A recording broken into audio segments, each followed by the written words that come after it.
Wow. I set up a stream, I set up a show.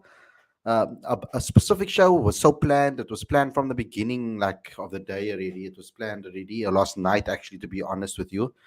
And I set up the stream and everything. And then a madness happened today. A complete madness happened today. And I'm coming to you a little bit earlier because we have load shedding at the worst time ever. Now it's 6 o'clock. And I want to give you a long show, and my battery can't last without the power input. Luckily, I do have things set up so I can have Wi-Fi still, guys, for you guys.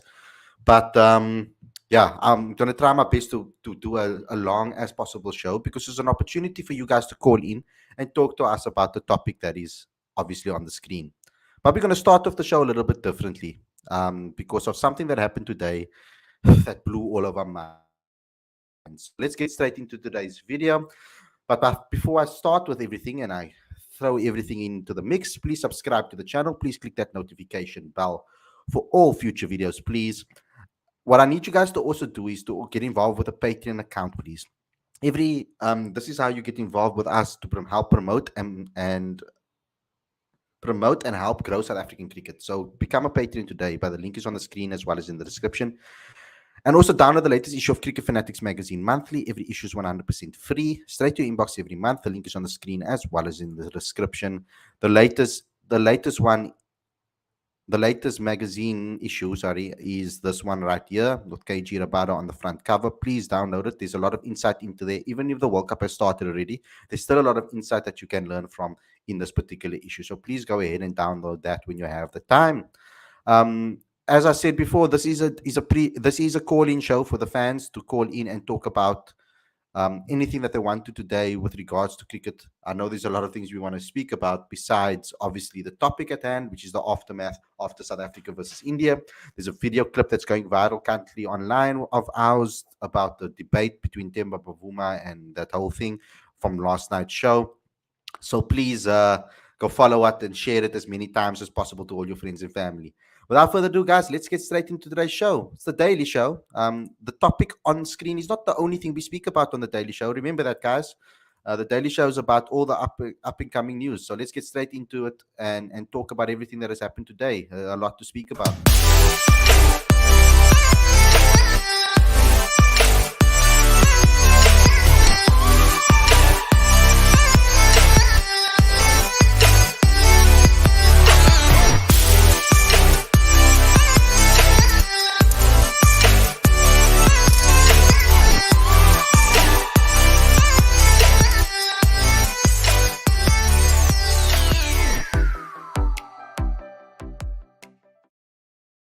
A very good evening and welcome to Cricket Fanatics magazine. This is your daily show. I'm your host, Khalid, and this is the show where we talk about all the major talking points in South African cricket.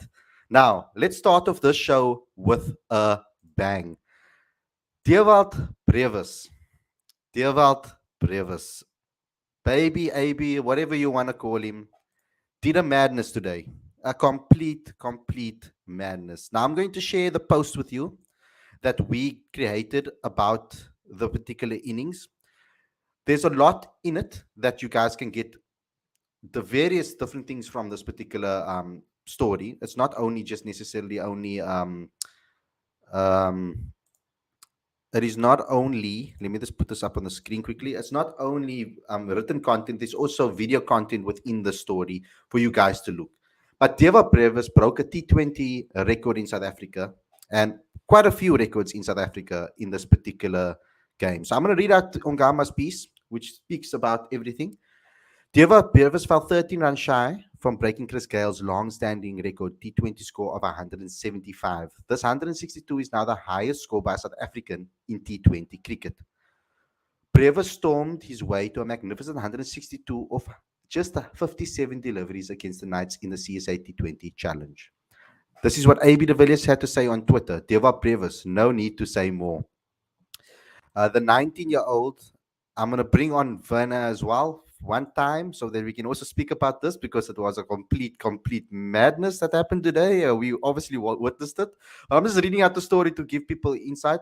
If there's anything that stands out and you need to be corrected, Werner, you know you can step in and do so.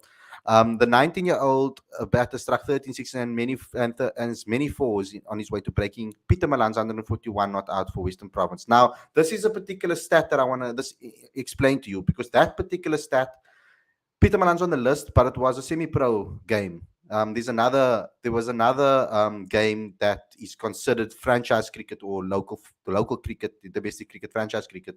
That is actually the top score that they're taking from a CSA T20 challenge. But we put in Peter Malan's one because we thought it was worthwhile mentioning. The talented batter went into his work very early on in his innings and raced to a 18-ball half century. He showed no signs of slowing down as he only took him 16 more deliveries to get to his maiden T20 done in 34 balls. That is correct, I think. I saw it on the graphic. I think it's 34 balls, Werner. I thought it was 35, but I'll just double check I that. also thought that, and then I saw a little graphic from SuperSport that was shared that said 34 deliveries. So I'm a little bit confused about that one. I think they might have gotten that one wrong, basically. But if it is 34 balls, that is incredible, of course, because it's one of the fastest. Obviously, we'll get there. It's the second. We'll get to that part of the story. 70 more deliveries were enough for the 19-year-old to enter the elite 150-run club T20 cricket. In the last group match for the Titans in the CSA T20 Challenge, Brevis and his opening partner Shailen Pillay just together in impressive 179 runs at the top of the order in 14.3 overs. It was a magnificent display from both. Players. His 100 also is the fourth fastest in T20 history and second fastest in South African domestic cricket history, but the fastest in South African franchise cricket history. Because you have to remember, Vian Libbe also scored a massive, quick half century as well. He's actually on that list of the fastest domestic T20 scores. Vian Libbe scored he's one for Northwest against Limpopo in 2018 in 33 balls. So, with regards to franchise domestic cricket, that is the fastest. Then he also took amazing catches. Now I don't know if I can show you guys this video on the stream because I don't want to get cited for copyright and all of that. So please go watch it within the story, please, because I was going to play it here now, but I just don't want to get into trouble.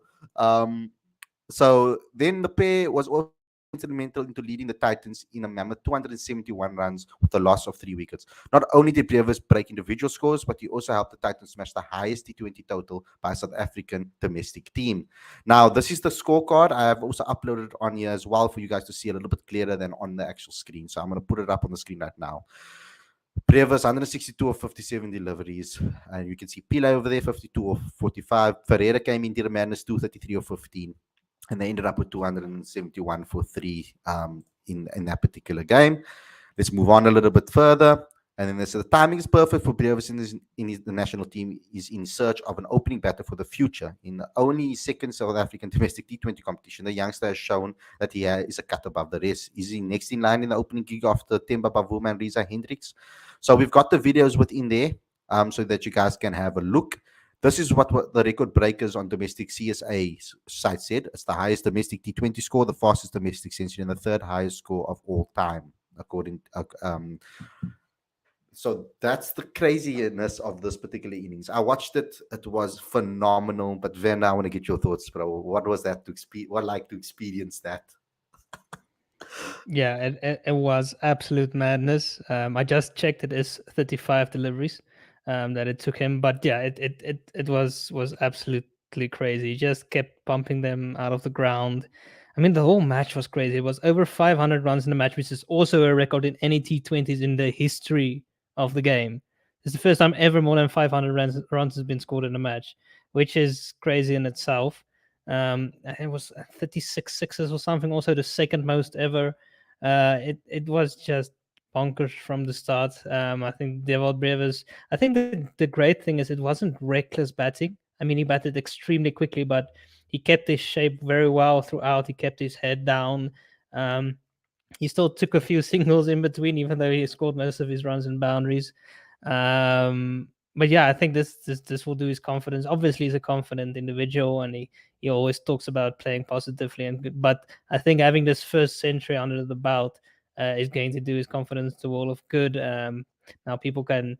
I know a lot of people are saying he's overhyped because we're hyping this guy up so much, but this is the reason why. Just you could see the talent, even though he didn't have the big numbers behind him necessarily. You could see what he can bring to the table. And remember, this kid is only 19. He's 19 and he's now holding those type of records. I mean, most cricketers peak around 32, 33 years old, where the likes of Riley Rousseau is now. That's the age, and the age that AB de Villiers was at the 2015 World Cup. That's usually the age that cricketers peak. So if this kid can do this type of things at 19, then you can see that just the ceiling he does have. And so I'm extremely glad for how this went, and I'm really looking forward to seeing how it goes in the 4 day games. I think it starts on the 10th of November, and I'd love to see him in that 11 come the 10th. And I'd love to see how he changes up his game to suit the format. I can't actually wait to see him in Red Bull cricket. I'm almost more excited for that.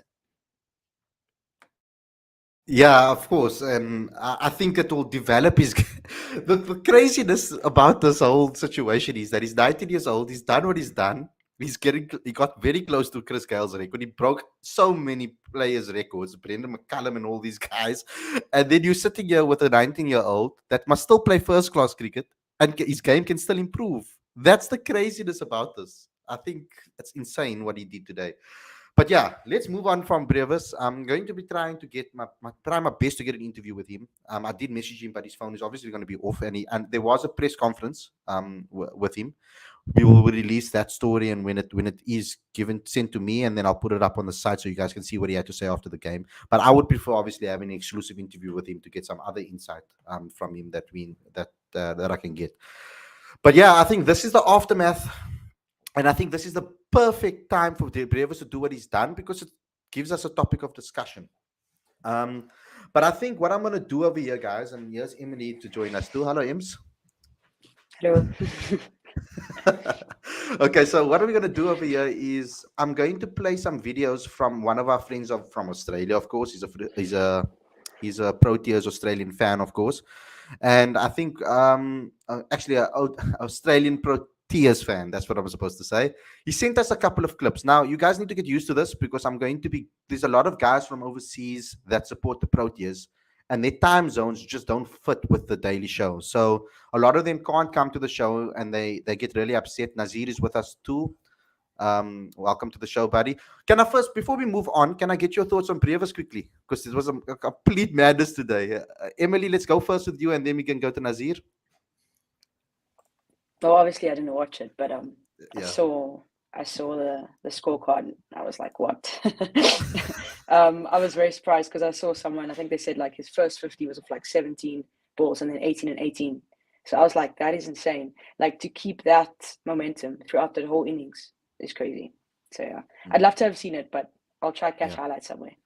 Yeah, on cricketfanaticsman.com. Thank you very much. Go to Nazir. Nazir. Yeah, I did watch it. I was on my laptop working while I had the TV on, and it was destructive. The hitting, what impressed me the most was how clean the hitting was. The balls just weren't just like almost getting to the fielder. They were clearing the boundaries. They were finding the gaps, and I think there was maybe like he gave one chance before that last over. It was phenomenal batting, and I think that's why we hype him up so much. I'm scared to hype him up. I thought that like this pressure is just going to get to him, price tags are going to get to him, but he just seems like his mind is just so focused, and I'm so impressed. I'm so excited to see him. I'm sure the Proteas call up isn't too far away. Yeah.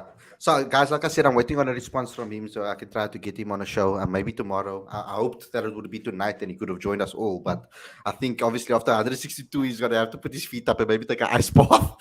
We just did a press conference as well, so I don't. Maybe it's not the right time to maybe speak to him today, but I'll try tomorrow to get some insight from him. We are doing also a review show tomorrow. I'm sorry, a preview show tomorrow for the game against Pakistan. I'll be doing two. for you guys. So the one will be in the afternoon. If you guys want to join that, let me know, the guys on screen, if you can't make the 7 o'clock one, because I'm going to be doing this a little bit of a talk with a Pakistani journalist. She's going to be giving us some insight into the game, etc.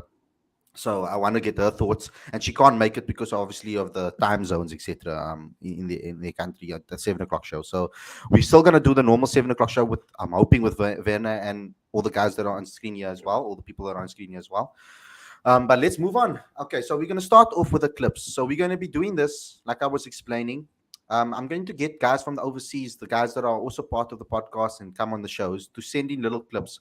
We only got in 2 clips in today from the same person. You guys know him very well.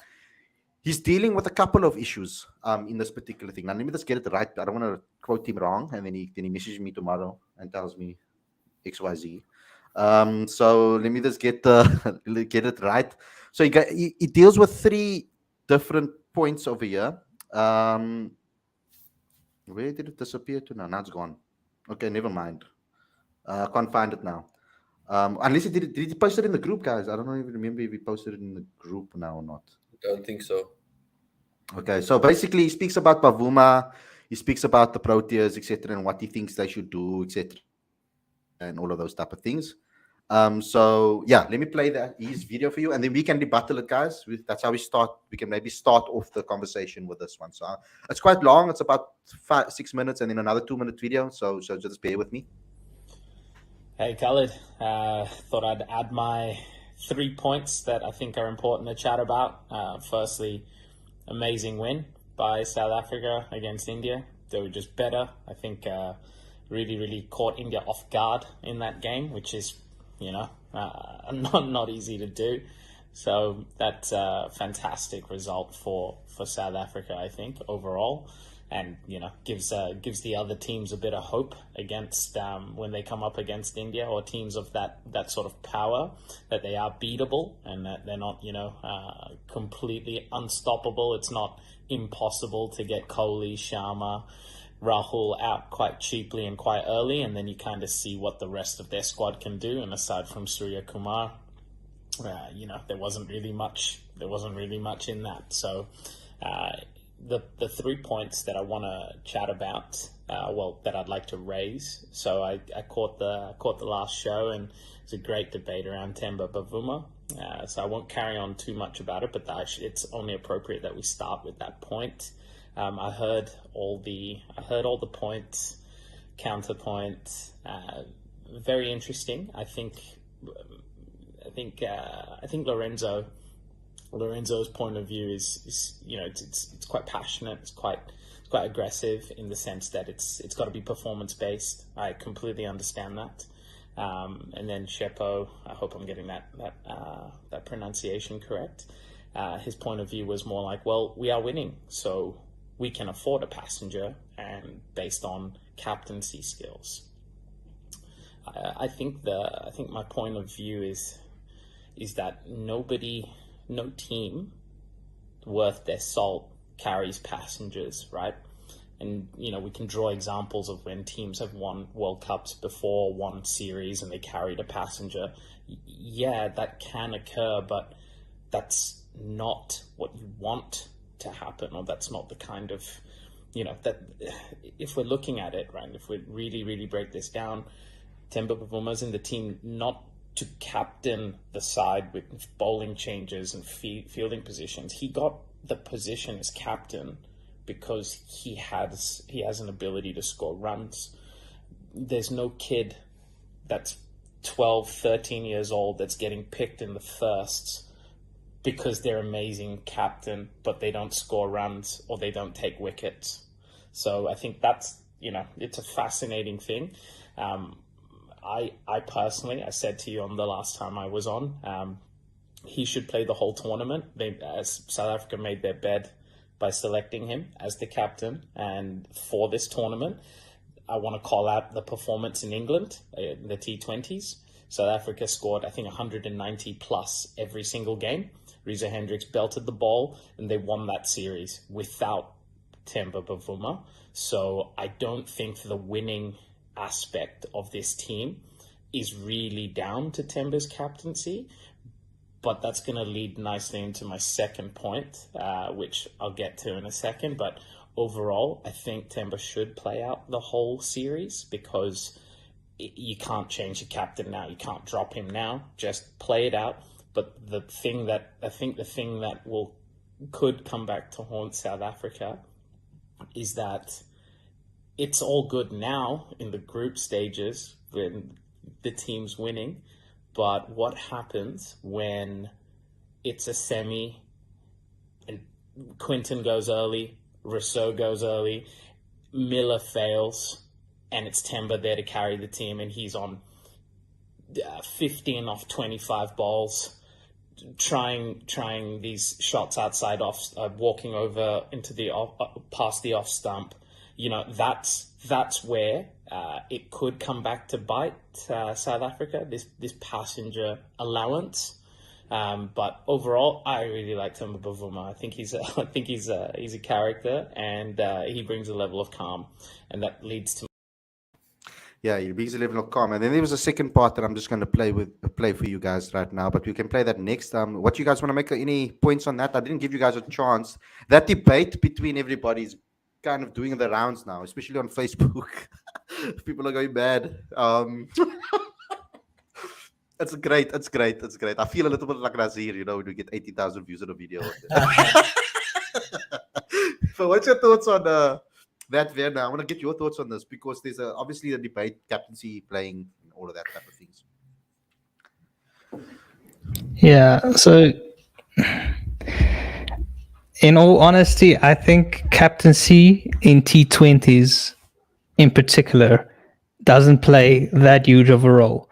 I think it does play a massive role in tests because it's a long period, bunch of decisions, days of field placements and stuff like that. ODI is also to a degree, but I don't think captaincy plays that big of a role in a short match like this. There are times when you need good calls as a captain. You need the right field placement. You do need to make the right bowling changes. But I do feel somebody like a Keshav Maharaj can do a similar role, and he has done a good job as captain before. Even Miller did a decent job as captain in England, and I don't think I do agree with him that I wouldn't carry a player in a World Cup. I don't think this is the right place to try and find form. You need to play your best players, and I feel like Riza Hendricks is your best opener at this stage. He's been in fantastic form. So I personally don't agree that we carry a guy because we are winning. Because, as you said, there's a time that's going to come that we're going to need an innings from Temba. And are we confident that he's going to step up and do that? Are we confident if let's say we bowled badly or the opposition batted extremely well and we're chasing 200? What do we do if Temba is there and he's struggling to score runs, but he's also not getting out? Because that's a very real possibility that he could be there on 30 or 55 balls and eating up deliveries that somebody else could be smashing out of the ground to try and win us that game. And that's kind of the problem I sit with. And so I understand Chepo's point of view about it. I do. And I feel he is a fantastic captain. And if he was contributing somewhat in any degree with the bat, if he was making 20 of 15 balls or making 30 of 24 balls, I would play him all the way through. And I think they probably still should, just because he is it's not going to look good if we drop the captain now, unless he decides to step down himself, which is another a whole different story. But so yeah, that in my personal point of view, I wouldn't carry any players in a World Cup game when you know you have somebody who can step in who is in good form. Okay, next, Nazir and then Emily. Yeah, so before I heard Tsepo yesterday, I couldn't understand why Temba Bavuma could be picked. But after I heard his points, and even when I heard it, I was like, nah, there's still no way. But I thought about it today, and I was like, okay, it makes sense. I still don't agree that he should be picked, though. I think two things are for certain. Everyone will agree that Temba's on form with a bat, or as a T20 batsman alone, he should not be picked based on that. Everyone will agree on that. And the second thing is, Temba is a really good captain. I think those 2 points, most people will agree with that. But then it begs the question as to whether this will override his ability with the bat in T20s. And I just don't think that people like Tepo mentioned that he's not taking a lot of balls, so it's fine. So we can just carry on and we're winning. But then in the first over, if he's missing every ball and he's scoring 2 of the first over, it becomes a liability because the next over, Quinton has all the pressure on him to get 15 off that second over. And that is a liability if you think about it. Maybe not directly if he's scoring 2 of 6 and then going out, but it puts pressure on the others to just come in and hit the ball. So where I stand is that Temba is a good captain, but I do believe Keshav can play the captaincy role. He's a calm captain. I think he's a very clever cricketer as well. I personally wouldn't pick Temba, but now I do understand why people are saying he should be there because of his captaincy. But I must say, I still don't agree that we should pick him. You know, I got very heated yesterday, and it's okay. I like that because it's good to have discussions and fights about, not fights, but debates about these things, because we all learn. I had a similar view to Nazir as well before everything. In fact, I remember speaking about it when he got selected as captain. I said this is a mistake because he's not informed. Picking an informed, out of form captain is a bad choice. But we have to. He's the captain now, but we have to accept it. And then you have to obviously change your mindset on how you look at things going forward. And yes, I was of the same opinion as Nazir with regards to with Riza playing, because I think it's really unfair how Riza's been left out for many years now. It's been the case. It's not the first time in the World Cup where he's been left out of a team when he was informed. So, and then I listened to Tsepo's points as well, and he made good, fair points too. So I think I'm sitting on the fence currently. I think the fence is, yeah, literally I'm on the fence, and I'm not sure where to sit with it currently because I can see the value in his captaincy, and then I can also see how his batting can put us in big trouble. So, Emily, you've heard everything. We had a debate about it last night too. So privately, what's your thoughts? I think I'm similar to Nazir in that, like, because I also, after like listening to what Sepo said, I was like, okay, he makes good points. But having said that, like, it doesn't mean that just because we're winning now, we're going to keep on winning, like with Temba as our captain. So yes, right now it's working, and yes, we're winning right now. But what if we, like someone said, what if we reach a semi, and Temba's captain, we've won all the games leading up to that semi, and then say we're facing, for example, Australia in the semi, and things just collapse. What's going to happen if Temba's sitting on 5 or 15 balls? So it is tough. Like, I also really think Temba is a really good captain, but I just don't think if being a really good captain should outweigh like being out of form with the bat. Yeah. So yeah, I'm also on the fence, but what I do think is that you can't expect someone who's been injured prior to the World Cup to just come thrust him straight into the World Cup and expect him to be able to perform straight off the bat. Some players could maybe be able to do that. It's different for some players, but I think it's just a bit. I mean, obviously he wants to perform, and obviously he wants to put in those performances, but it's just the more he tries, the more he's failing, which is tough on him because I love Temba Bavuma as well, and I mean he's a great character, a great person, but it's not working for him right now. So it's difficult. It's tough, but yeah, I think having another captain wouldn't have been that much of a problem, but it's too late now, in my opinion. You can't take someone out in the middle of a World Cup. So whatever happens, I think we just have to accept that and accept how it is. So yeah. So let's conclude this now. I think that's the end of it. I don't want to be speaking about it anymore. The reason why is because nothing's going to change. Bavuma will be the captain for this World Cup, and I think we're just going to have to accept it no matter how much we talk about it, no matter how much we argue, or no matter what we say. I think he needs our full support. I think we need to support him 100% as best as possible. Sipo's here, but I'm not going to give him the time and effort. He's getting enough airtime on social media. So I'm not going to give him another chance to defend Temba. But welcome to the show, Chips. Let's move this discussion on. I'm talking about the aftermath because I wanna talk about some of the positives that we got out of it. We didn't speak about it enough, so I want to hear your thoughts, guys, on on South Africa currently. What are you loving about the current team? So Tips, if you want to start it off, and then we can move on the screen, Nazir, Emily, and then Werner. If you're ready, Tippo. Yeah, no, I'm ready. Thanks again for having me. The first thing is the captain is the no, I'm joking. Yeah, what I'm really enjoying about it, what I'm really enjoying, but honestly, guys, I'm really enjoying that. The whole team. I said this in yesterday's show. Everyone is stepping up. Lungi Ngidi comes in as a super sub. He hasn't been playing most of the games. Comes in first time 4 wickets all. Cheers, thank you. Thanks, nice doing business with you. He pops out. Quinton de Kock and Riley Rousseau didn't make runs now, but they were the top run scorers like in the tournament before that game. For the team, definitely. But then it was Aidan Markham and David Miller who stepped up. KG's doing his thing. Wayne Parnell is bringing out cameos over there.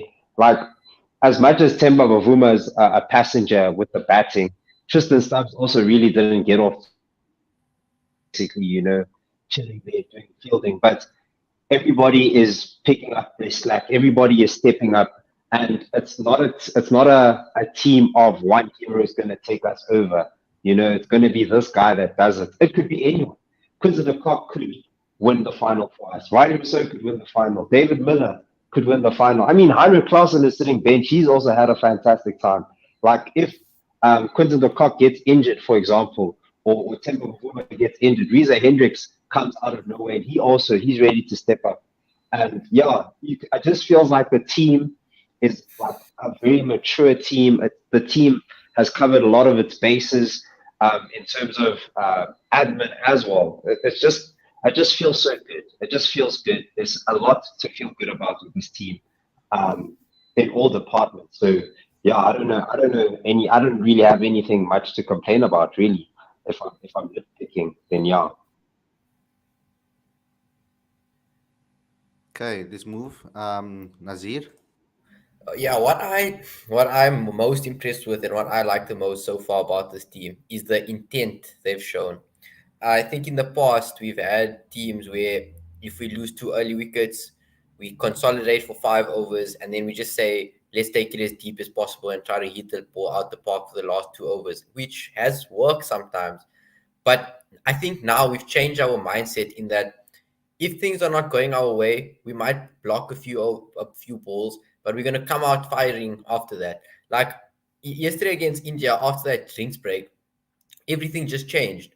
We hit that next over for, I can't remember how many, but quite a few runs.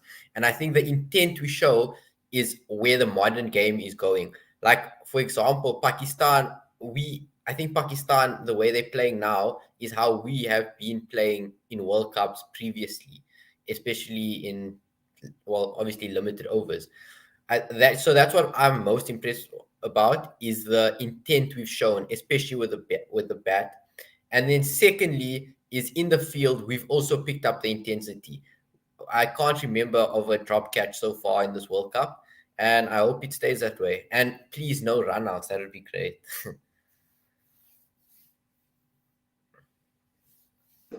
I think for me,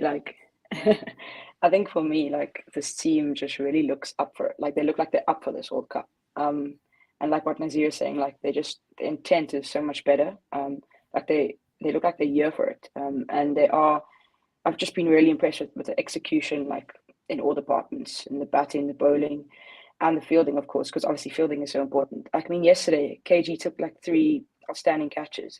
Not that he's not a good fielder, of course he is, but just that intent, like, has been really good. So I've just been impressed with that, and that they really look like they're up for this World Cup. I mean, 3 really good performances. So yeah. Can we do it, Werner? Can we do it? Lift that trophy at the end. Yes, we can. Yes, Werner. Hey, Chepo.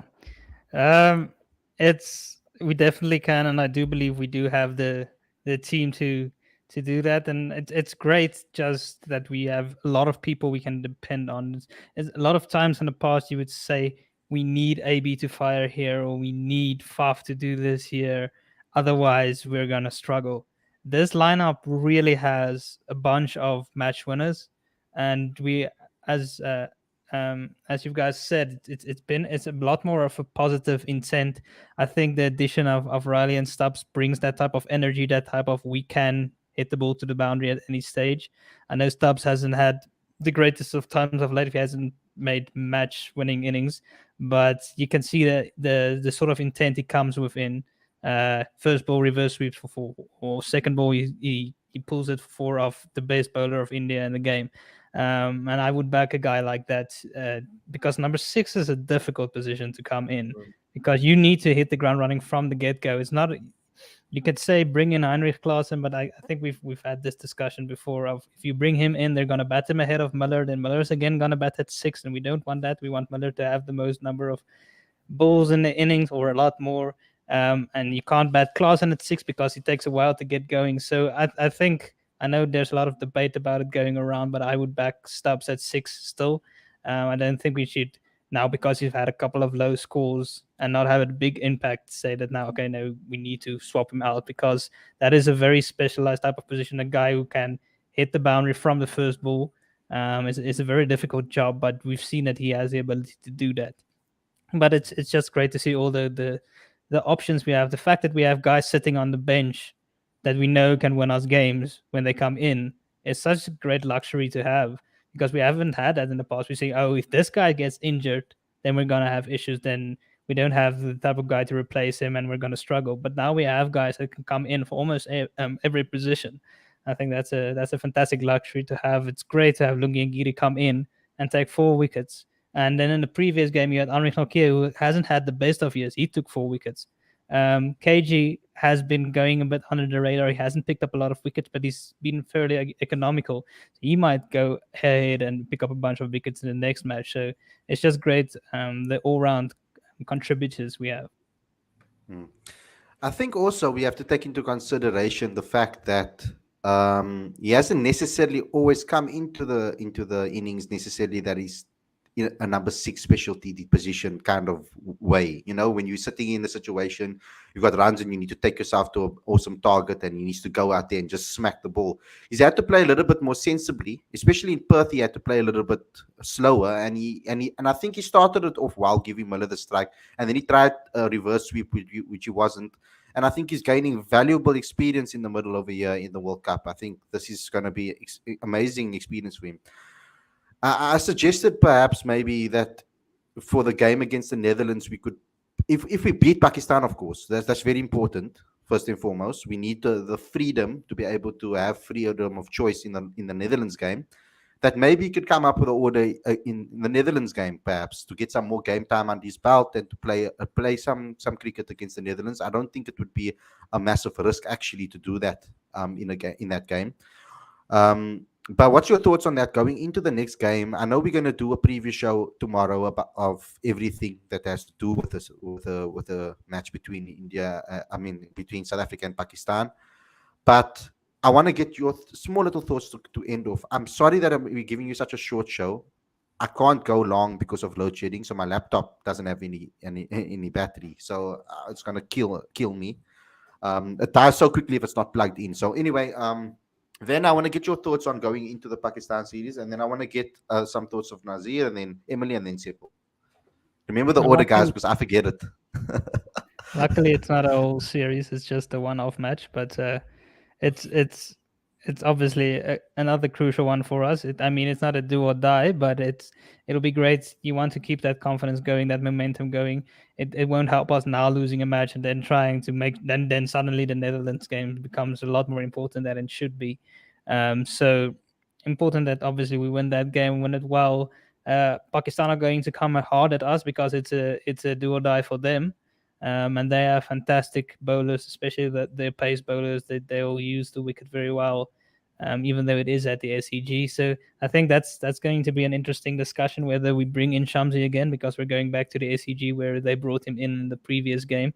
And if he does, who misses out? Because, as I said, Lungi took a 4-for now, Annas took a 4-for in the previous game. Are they bold enough to drop KG? I don't believe they are. So that's a discussion on its own. But yeah, it's going to should be a good game. I think we shouldn't tinker too much with our order. Keep it as it is for now. They seem to be gelling well as it is. please give Miller enough balls to face. Unless the top order bats so long that he doesn't get it, that's fine. But don't send him in at 6 and give him 5 balls to bat. You see what he does when he gets 20 or more balls to bat, how destructive he can be, and he will win us games as well. So that's my fault. Yeah, 100%. I back that. I'm happy that this is not a must-win game for us. I think Pakistan haven't shown up a few games here. They will have lost 2 games now. And with Pakistan, they could just turn up on the day. So I'm really happy we don't have to win this game. But the problems that we have been speaking about are good problems, because we now have to choose a bowler to see not which bowler is the worst, but which bowler is the least likely to do well on the pitch. That's a great problem to have, in my opinion. I'll be happy with any of the bowlers bowling there. I'm confident in all of them to win us matches, to bowl economically, to take wickets. So I'm happy about that. I don't want to hear about Tristan Stubbs being dropped. I think there's not many finishers in the world who are going to be consistently getting 30 of 5-10 balls. That doesn't happen. So I'm going to back him. And of course, Temba's going to play. It's obvious. So what I'm really hoping is that Temba I really want him to score some runs on Thursday.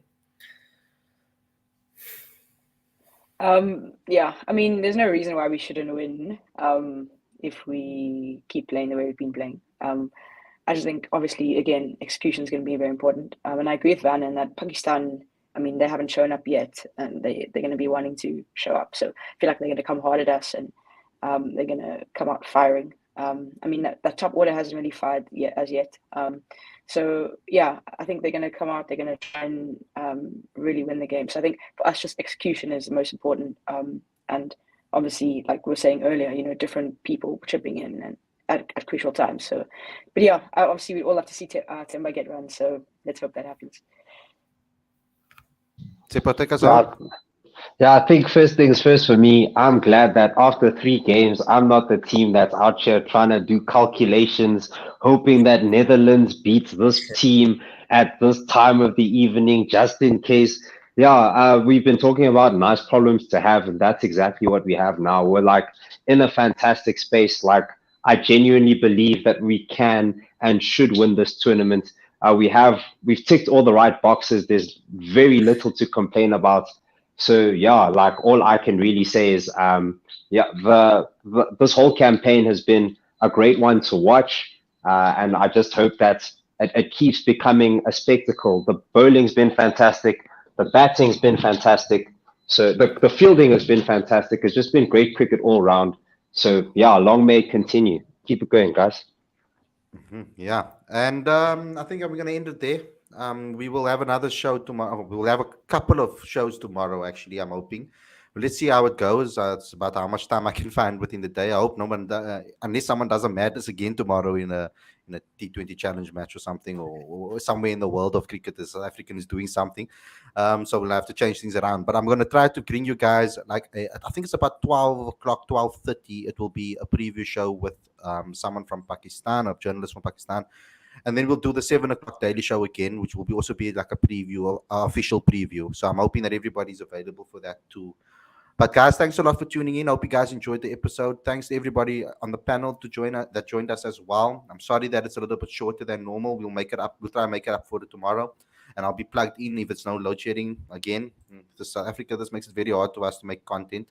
But thanks a lot for tuning in, everybody, and I hope you guys enjoyed this episode. Don't forget to do everything. Subscribe to the channel. Go to cricketfanaticsmag.com for the article on Dewald Brevis. It has the clips in there and everything, stats and all of those things that you need to know. It's all in that piece. So go ahead and share it as well.